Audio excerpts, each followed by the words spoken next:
मैं सुमति कुमारी। आज मैं 1857 की क्रांति के प्रसार या स्वरूप को देखेंगे। इसके पहले वीडियो में मैंने देखा कि किस प्रकार 1857 की क्रांति आगे बढ़ी, कहाँ से शुरुआत हुई। तो हम लोग देखें कि 1857 की क्रांति मेरठ से स्टार्ट होती है 10 मई 1857 को, और यह मेरठ से होते हुए दिल्ली पहुंचा। और दिल्ली में जहाँ पे बहादुर शाह जफर द्वितीय ने 1857 की क्रांति का नेतृत्व किया। उसके बाद आगे देखते हैं कि यह विद्रोह मेरठ विद्रोह आगे बढ़ती है। इसमें देखते हैं कि जो विद्रोह है वह उत्तर भारत में फैलती है।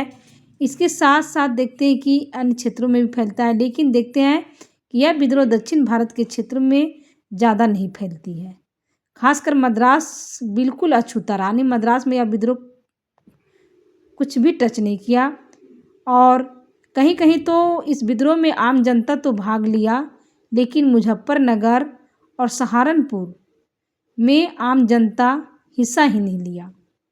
आगे देखते हैं कि मेरठ दिल्ली के बाद यह विद्रोह लखनऊ पहुंचती है, और लखनऊ में इसका नेतृत्व जो कर रही है वह बेगम हजरत महल है।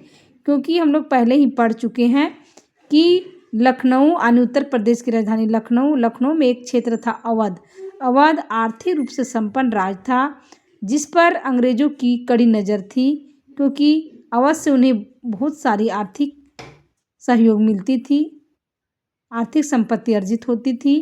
और वहाँ के जो शासक था नवाब वाजिद अली था।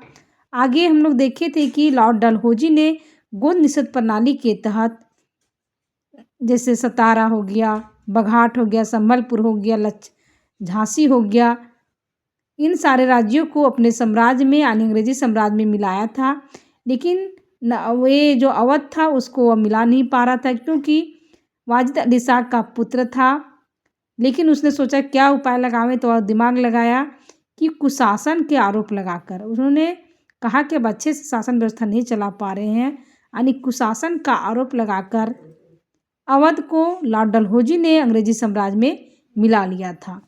लेकिन जब 1857 की क्रांति हुई तब बेगम हजरत महल ने भी यहाँ से विद्रोह का नेतृत्व किया, और 4 जून 1857 को बेगम हजरत महल ने अवध से विद्रोह का कमान संभाली, और अपने जो छोटा पुत्र था उसका नाम था बिरजिस कादिर, उसको नवाब घोषित कर दी। और इस प्रकार जून के अंत तक पूरा अवध में विद्रोह फैल गया, और देखते हैं कि वह अंतिम समय तक वह युद्ध करती रही, जब तक उसके अंदर में हिम्मत था, साहस था। बेगम हजरत महल हाथी पर चढ़कर अपनी सेना को युद्ध क्षेत्र में प्रोत्साहित करती रहती थी। और जब कैम्पबेल अंग्रेज अधिकारी वहाँ पर विद्रोह को समाप्त कर लखनऊ पर पुनः कब्जा कर लिया, लेकिन हजरत महल ने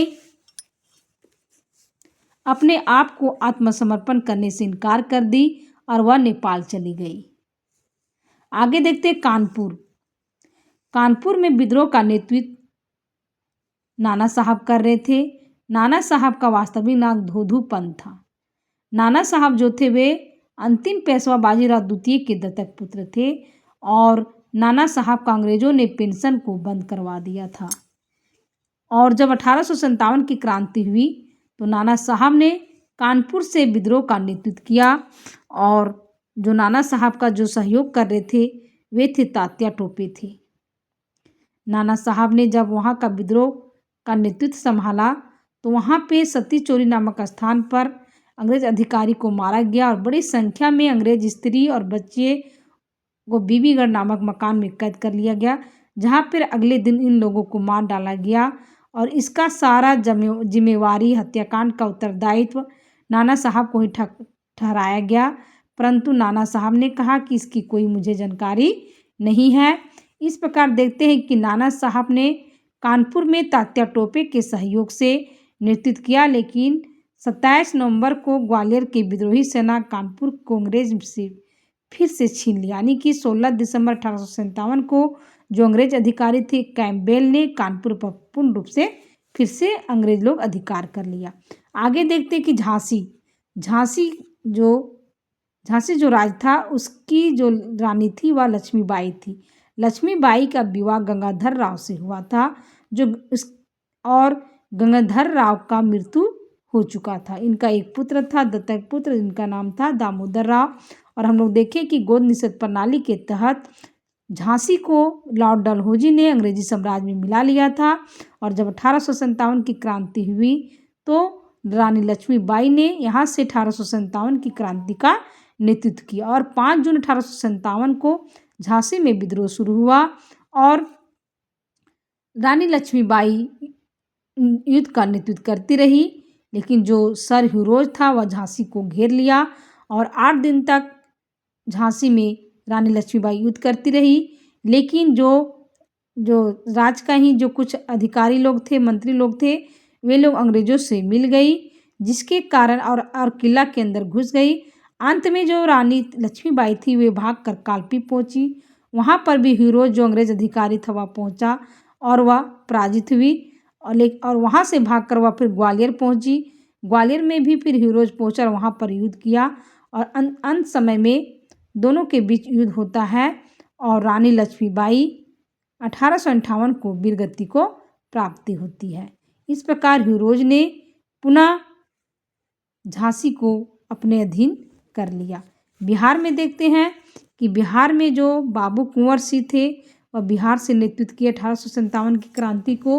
और ये 80 वर्ष के थे, ये 80 वर्ष के वृद्ध व्यक्ति थे, लेकिन जोश उतना ही था। और देखते हैं कि इन्होंने पूरा बिहार में दानापुर, आरा, इस सारे एरिया में विद्रोह का नेतृत्व किया और उन्हें अंग्रेजों से लोहा लेते रहे, अंग्रेजों को जगह जगह पर पराजित करते रहे। देखते हैं कि युद्ध करने के दौरान, अंग्रेजों से लोहा लेने के दौरान बाबू कुंवर सिंह का बाएं हाथ में गोली लग जाती है और उन्हें अपने हाथ को परवाह किए वह काट करके गंगा में अर्पित कर देते हैं। और यह 22 अप्रैल 1858 को कुंवर सिंह का जो क्षेत्र था, रियासत जो था, जगदीश में पुनः प्रवेश किया। लेकिन 24 घंटे के बाद जो अंग्रेज अधिकारी था वह अपने सिख सेना के साथ जगदीशपुर पहुंचा, जहां बाबू कुंवर सिंह ने पराजित हो गए। और 3 दिन के बाद 26 अप्रैल 1858 की इनकी मृत्यु हो गई।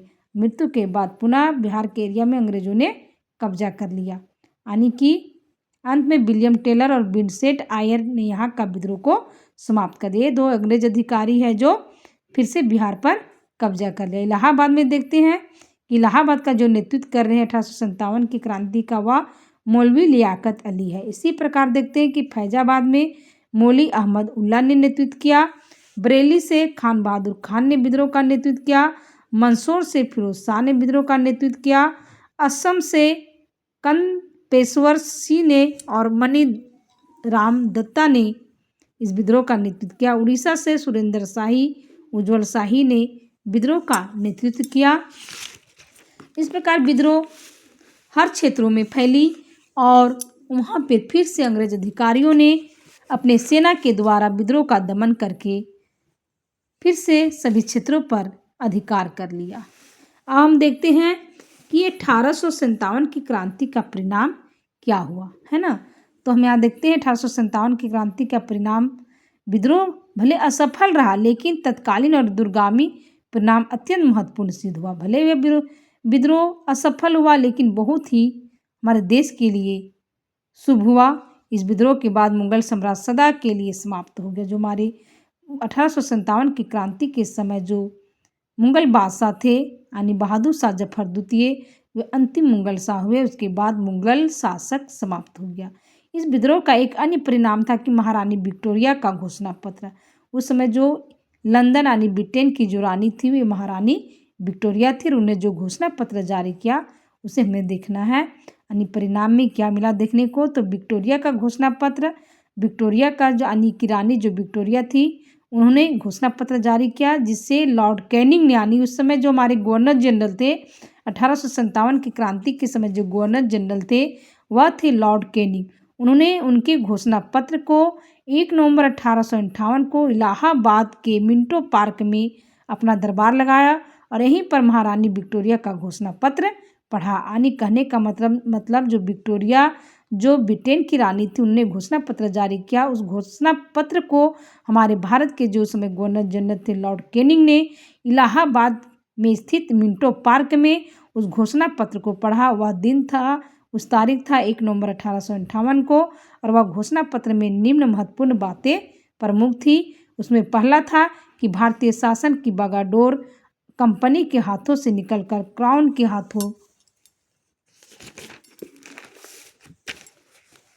के हाथों में चली गई और गवर्नर जनरल को अब वायसराय कहा जाने लगा।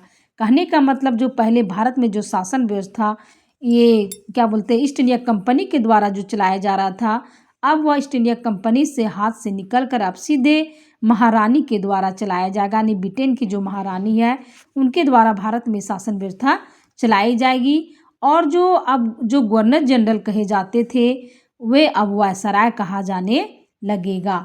अर्थात हमारे भारत के जो अंतिम गवर्नर जनरल है उसे हम लॉर्ड कैनिंग को कहेंगे और प्रथम वायसराय लॉर्ड कैनिंग को ही कहेंगे। यानी 1857 की क्रांति के बाद अब गवर्नर जनरल अब वायसराय कहा जाएंगे। इस प्रकार हमारे भारत का प्रथम वायसराय कौन हुए? तो लॉर्ड कैनिंग। अब दूसरा में था घोषणा पत्र में किस घोषणा के द्वारा अब सरकार ब्रिटिश भारतीय मामलों के लिए सीधे उत्तरदायित्व हो गई है।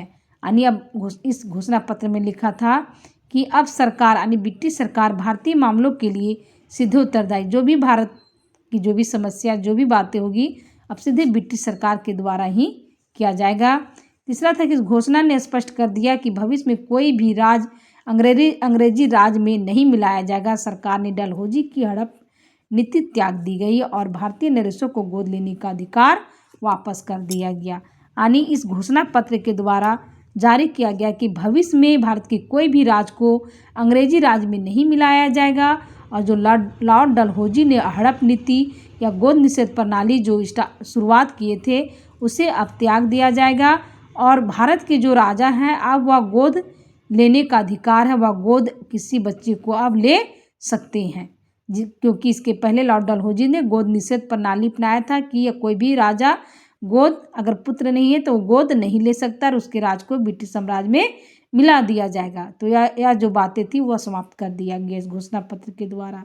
आगे की भारतीय राजवाड़ों के साथ यथास्थिति बनाए रखने की बात कही गई और इस घोषणा पत्र में कहा गया कि जितने भी भारतीय राजा लोग हैं उन लोग यथास्थिति बने रहेंगे, उनके साथ किसी तरह का कोई समस्या अब आने नहीं देंगे। 5वां घोषणा पत्र में कहा गया कि सरकार अब भारतीयों के धार्मिक एवं सामाजिक मामलों में कोई हस्तक्षेप नहीं करेगी।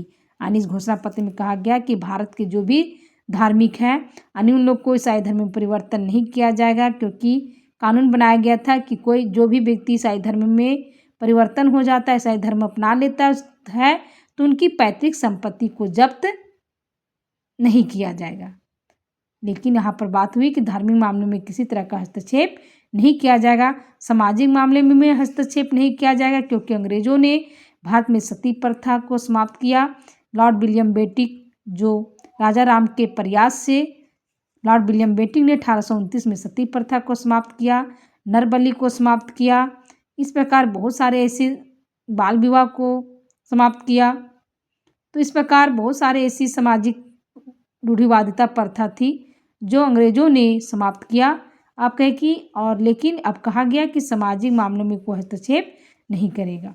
अब है कि भारतीय सैनिकों की संख्या और यूरोपीय सैनिकों की संख्या का अनुपात विद्रोह के पूर्व 5:1 था, अब उसे घटाकर 2:1 कर दिया गया।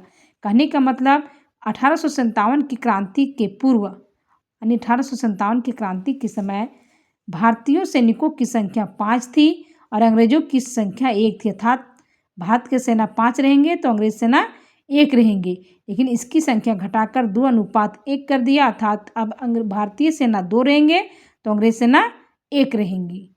विद्रोह के पूर्व भारतीय सैनिकों की संख्या 2,38,000 थी, जो अब घटाकर 1,40,000 कर दी गई। यानी 1857 की क्रांति के समय 2,38,000 भारतीय सैनिक थी, जिसे घटाकर 1,40,000 कर दिया गया। तोपे खाना पूर्णतः यूरोपीय सैनिकों के हाथ में रखा गया, लेकिन जो तोपे खाना था वह यूरोपीय सैनिक जो थे वे लोग के हाथ में रहेगा। विद्रोह के पहले सेना में बंगाल और अवध के सैनिक सर्वाधिक होते थे, परंतु विद्रोह के पश्चात उनकी संख्या घटा दी गई और उनकी जगह पंजाबी और गोरखों की सैनिकों की संख्या बढ़ोतरी की गई। कहने का मतलब है कि विद्रोह के पहले बंगाल और उत्तर प्रदेश अर्थात अवध के सैनिक ज़्यादा थे, जो भारतीयों के लिए जो पूरा तरह से राष्ट्रवादी थे। लेकिन अब इन लोग को हटा करके उसके जगह पे पंजाबी और गोरखा सैनिकों को नियुक्त किया गया, क्योंकि ये जो पंजाबी और गोरखा थे वे अंग्रेज भक्त थे, अंग्रेज का कहना मानते थे। इसलिए अंग्रेजों ने चालाकी से बंगाल और अवध के सैनिकों की संख्या घटा दिया गया और उसकी जगह पर पंजाब एवं गोरखा के सैनिकों की भर्ती करना शुरू किया गया।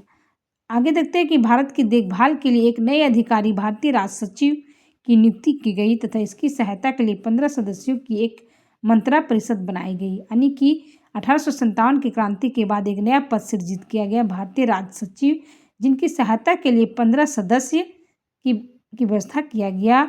इनमें से 8 की नियुक्ति सरकार द्वारा एवं 7 की कोर्ट ऑफ डायरेक्टर के द्वारा होनी थी। यानी 8 की नियुक्ति अंग्रेज सरकार, भारत सरकार के जो अंग्रेज सरकार थी भारत में उसके द्वारा, और 7 जो ब्रिटेन की जो संसद थी की व्यवस्था यानी कोर्ट ऑफ डायरेक्टर के द्वारा होने लगा। 1857 के विद्रोह में हिंदुओं और मुसलमानों ने समान रूप से भाग लिया। इसका नेता बहादुर शाह जफर मुसलमान ही था।